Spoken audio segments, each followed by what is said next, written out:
Coach Mike McConathy, the Demon basketball team, getting ready for home games. How's that sound, Coach? It's awesome to be at home. You know, we got a great group of people that come out and support us, great core group. We thank those fans so much for those, and we'll really need them on Thursday night and Saturday. No students in town, need our core group to come out and support us, and we appreciate what they do.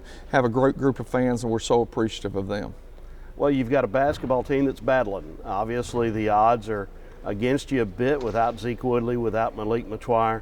But your team continues to battle and battle and battle, and I know that's something that really encourages you.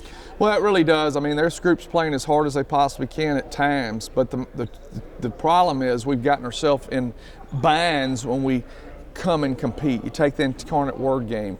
We get ahead, we get behind, we come back, game of runs, and then we still fighting to the bitter end. If a three goes in, it's a 1-point game with 10 seconds to go with the opportunity to foul them, put them on the line and come down to score to get a win. The ball didn't stay down. It went all the way down and it didn't come out. It's one of those things, and unfortunately that's the way the basketball bounced that night for us, but they did play hard. Corpus Christi, we got down, continue to fight, continue to play, cut it back, cut it back, cut it back, continue to be in striking distance, but we never seemed to be able to get over the hump to where we could put it in a true position to where we could win the ball game. It's an 18-game conference season that stretches into March. You're 3 games in, 2 have been down to the wire, 1 went to overtime. What do you say to your team about an 0-3 start? I say that it's 15 games left. And I say that we've got to continue to improve and get better. We'll be better in March than we are now.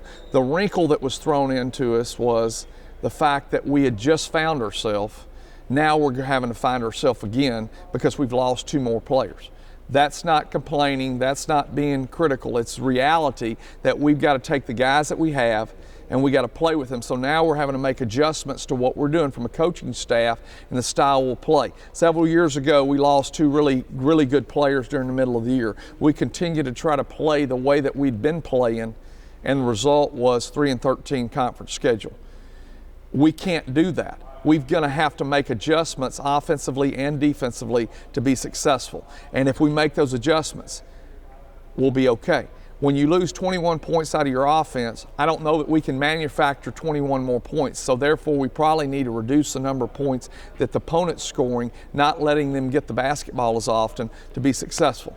But you can't do it on the fly. It takes time to build that, and we're working very hard to make that happen.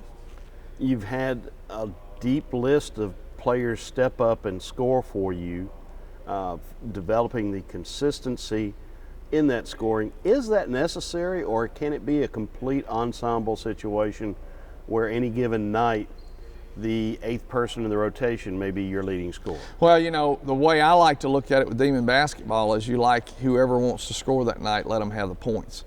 When they don't know where it's coming from, you're a lot more effective on offense than when you've got one guy that's going to score. And so we have to take advantage of a situation where we can get it from anywhere. Against Incarnate Word, we had 5 guys in double figures. You know, in the previous games, Devontae Hall comes back and has 21 second half points, I believe, against Incarnate Word. Josh Boyd had a huge second half against McNeese. You know, those are the things that we've got to do. We've got to get the ball some easy buckets, and we got to get those buckets from Ishmael Lane inside, and we got to be able to do that. And you know, that's just a matter of time and understanding him demanding the ball and wanting the ball. Obviously, defense was not good at Corpus Christi. It had been pretty decent until then. Well, you know, I'm not going to disagree with you on that. I think made shots made the defense look really bad. You took a guy in Amin that was shooting 16% from the 3-point line, and he hits 4 straight threes. And from there, it did disintegrate. And so it kind of shot everything we're trying to do. But we didn't stay in front of people, and because we didn't stay in front of people, drive and penetrate and kick, and those were those shots were coming from. Defensively, we got to be a lot better. Rebounding, very disappointed in that rebounding effort at Corpus Christi. When we out-rebounded Incarnate Word by 14, turn around and get out-rebounded by 15. You know, there's no logic to that because we did a great job on something on Thursday night. You say, well, it's a different team. No. The young man from Corpus in semi-socks, I can't think of the young man, the really good player, Johnson, Edwards. So was averaging 8.9 rebounds a game. We hold him to 5 there. So they could rebound the basketball, but of course Rashawn Thomas is a really, really good player. And I don't know if we backed away from him or what, but we did not rebound the basketball in areas that we had.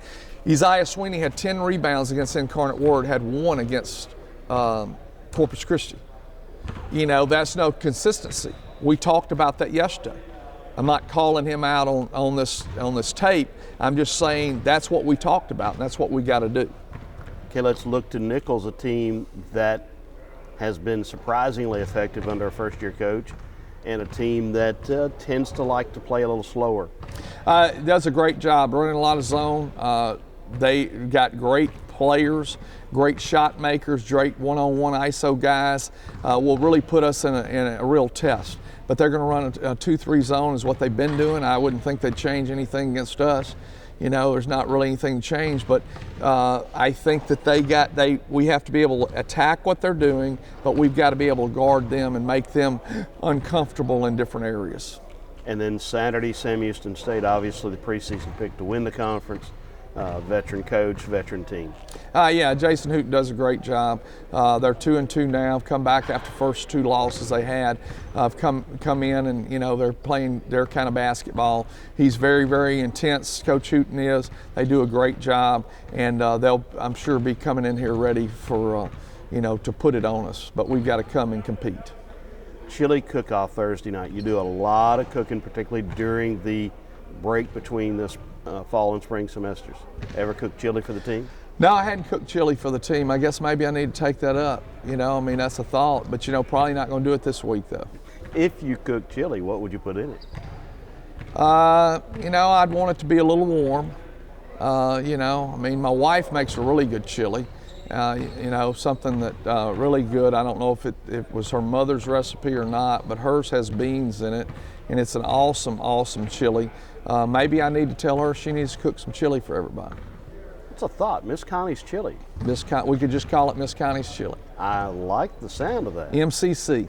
Not a bad idea. Thanks, Coach.